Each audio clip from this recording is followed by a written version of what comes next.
انتقم بنجاحك، عاقب بغيابك، اقتل بصمتك، لكن الأهم انتصر بفرحتك في الحياة.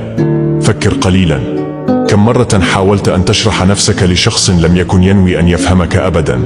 كم مرة انتظرت اعتذارا لم يأتي أو عدلا لم يتحقق؟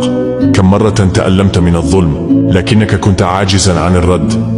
هنا يأتي فن الانتقام الحقيقي، ليس بالصراخ، وليس بإثبات أنك كنت على حق، وليس حتى بمحاولة تبرير نفسك لمن لا يستحق.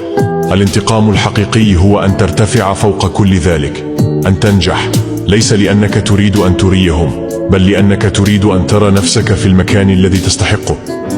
أن تغيب، ليس لأنك ضعيف، بل لأن وجودك أصبح أثمن من أن يهدر مع من لا يقدرك.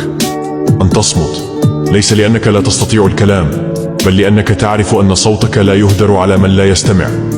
لكن الأصعب والأهم أن تعيش سعيدا رغم أنهم ظنوا أنك لن تستطيع. والآن أخبرني، أيهم أصعب برأيك؟ أن تنجح رغم العراقيل، أن تختفي رغم التعلق، أن تصمت رغم الاستفزاز، أم أن تبتسم رغم كل شيء؟ اكتب إجابتك في التعليقات، ولاحظ كيف ستختلف الآراء.